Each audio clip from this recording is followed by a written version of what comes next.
Question number 4. The principal is deciding which shade of blue to have the classrooms painted.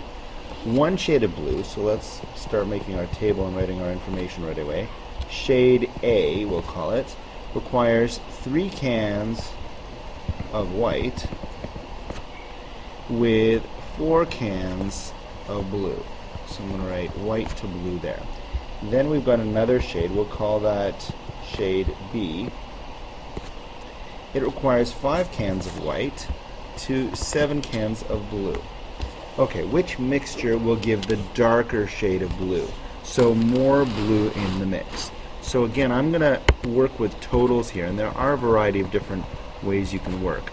So for one basic amount here, if we had 3 cans of white and 4 cans of blue for shade A, that would give us a total of 7 cans. For shade B, if we had 5 plus 7 cans, that would give us 12 total cans. So there's our table right there. So to find out which one has more blue, we're going to create a blue to total ratio. And we can see for this, for shade A, it's 4 to 7. And for shade B, it's 7 to 12. What we're saying here is, and I'll circle this in blue, for shade A, for every 4 cans of blue, and I'll do this in green, we have for every 7 cans in total, 4 of those cans for A are blue. For shade B, out of a total of 12 cans, 7 of those cans for shade B are blue.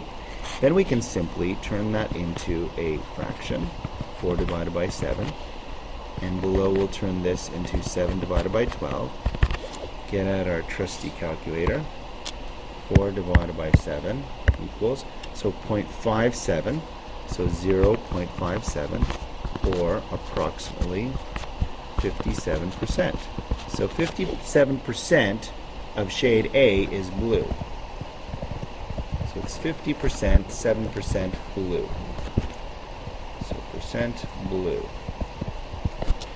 And 7 divided by 12 for shade B, 7 divided by 12 equals 0.58, approximately 0.58, or 58%.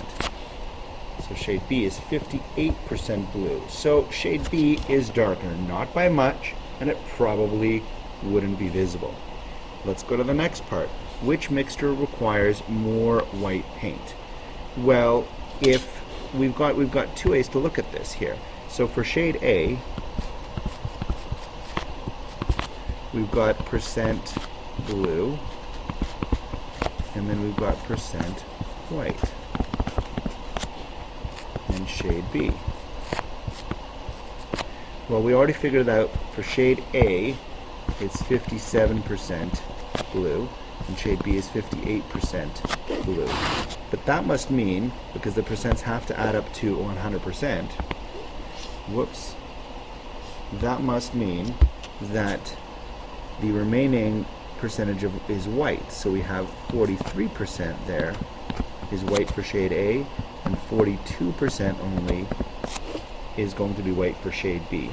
So the one that requires more paint, more white paint, is the one with a higher percentage. So it's going to be shade A. Again, shade A requires more white paint. Not again, because it was shade B first, but shade A requires more white. Shade B requires more blue. Shade A requires more white. And let's go on to the next question. Question number 5. Look at the 2 mixtures. What is the ratio of concentrate to water in A and B? So A, we have 2 cups of concentrate, 2, to 1 cup of water. So it's 2 to 1. That is concentrate to water. And for this one, we have 1 cup of concentrate, 2 cups of concentrate, 3 cups of concentrate. So 3 to water 1, water 2. So 3 to 2 equals our concentrate to water for B, and this is for A. So explain how you could add concentrate or water to make both ratios the same. draw a picture to show your answer. So to make both ratios the same,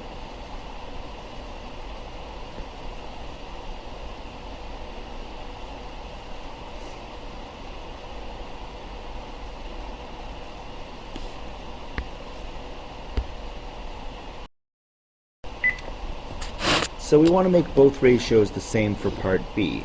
So we're adding, in this case, concentrate or water. So let's take a look at what we have here and what the differences are. Concentrate A has 1 water, concentrate B has 2. So we could make them have the same amount of water. Let's take a look at how we could set that up and what's going to happen if they have the same amount of water. So I'm going to write over here water and concentrate, and this is A and this is B over here. So A has 2 concentrate to 1 water, and B has 3 concentrate to 2 water. So if we wanted to make A have 2 waters, we would be multiplying the 1 by 2. Well, then we would have to do the same to the concentrate as well. So we would have 4 to 2. So concentrate A can be written as having a ratio as 4 to 2.